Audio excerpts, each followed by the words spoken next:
Welcome, geometry students. Today we're going to do an extension with quadratics. So we're actually going to be working with an algebra topic that's going to be necessary in solving some of our problems in our next geometry target. So today we're going to be not looking necessarily at one of our targets, but some of the background information you're going to need in order to be successful. So we're going to use the quadratic formula to solve quadratic equations. The quadratic formula is x equals the opposite of b plus or minus the square root of b squared minus 4ac all over 2a.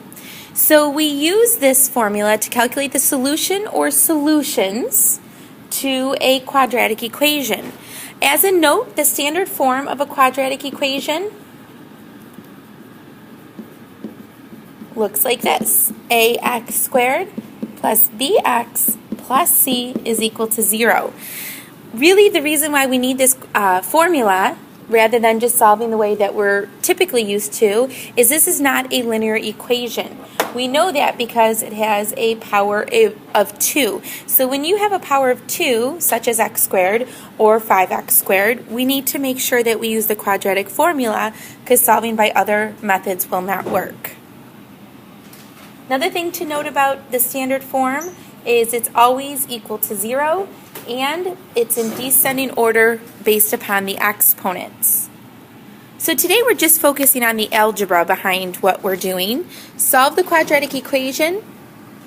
4x squared equals negative 6x plus 28. So like I mentioned before, it needs to be in standard form, which means all terms need to be on one side of the equation. So we're going to start by putting this into standard form. I'm going to add 6x. Well, 4x squared is not like 6x, so that's going to come down as 4x squared plus 6x equals 28. And then I need to take away 28. Again, that's not like either of the other terms. So we end up with 4x squared plus 6x minus 28 equals 0. So essentially, this equation in standard form is simply 4x squared plus 6x minus 28 is equal to 0. I'm going to go ahead and erase my work for getting that into standard form so that I have some more room for the actual solution. So when we're solving, we need to know that linear equations have one or no solutions, but quadratic equations can have up to 2 solutions. So what we need to do is, first of all, identify what the parts of the formula are going to be.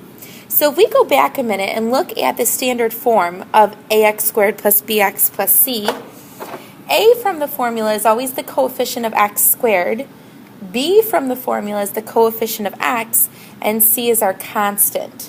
So here a is the coefficient of x squared. It's 4. B is positive 6, and c, watch it carefully because that is not just 28, but it's negative 28. Now we're going to use our quadratic formula. X equals the opposite of b plus or minus the square root of b squared minus 4ac all over 2a. So this is going to allow us to find our solutions of this equation. Now we're just basically plugging in the information that we already identified over here.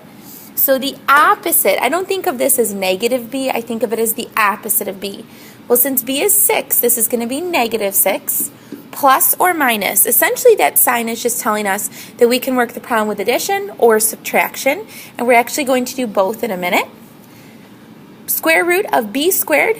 Be careful here to use the parentheses around b. So b is 6, so we're going to plug it in as 6 squared. Minus 4 times a. Well, a is 4, and c is negative 28. Once again, I'm just taking those values from right over here. Now that whole quantity is over 2a, so all over 2 times the a value, which in this case is 4. So now we've plugged in our work, our values of a, b, and c. Now we're going to go ahead and continue showing our work. So the opposite of 6, negative 6, plus or minus, what I would suggest you do is break this into 2 steps. I would simply identify what the value underneath the square root is. So when you're typing this on your calculator, you're not actually typing the square root in. You're simply typing in 6 squared minus 4 times 4 times negative 28. And if you do that, you should find that that would be 484. Then in the next step, I actually take the square root of that value. So I first simplify what's under the radical, then take the square root. So that's going to be negative 6 plus or minus, round when necessary to 2 places. So plus or minus square root of 484 is actually 22 over 8. Now it's at this point that we finally address this plus or minus piece. So we've simplified everything that we can. Now we're going to break this off into the 2 possible solutions. So x equals negative 6 plus 22 over 8, or x could equal negative 6 minus 22 over 8. So essentially all we're doing is we're writing this step twice, but the only change that's being made is this is once written as a positive and once written as a negative. If you notice, the negative on the 6 is always a negative. That's not changing because that symbol isn't plus or minus. Likewise, the 8 is always a positive because that is always a positive value. Now we're going to be careful when we simplify. Negative 6 plus 22 is equivalent to, and 16 over 8 is equivalent to a value of x equals 2. Same thing with the other part. This is going to give us our second solution. So we have negative 28 over 8. So we find that x is equal to negative 3.5.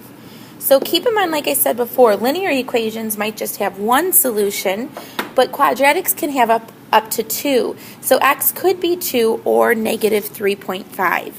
So in class, the next time we meet, we're going to learn how to apply this in a geometry setting, but I wanted to make sure you were really confident with the algebra that you learned last year before doing so. Go ahead and try the U-try now, make sure your answer works out, and have a good one until I see you again.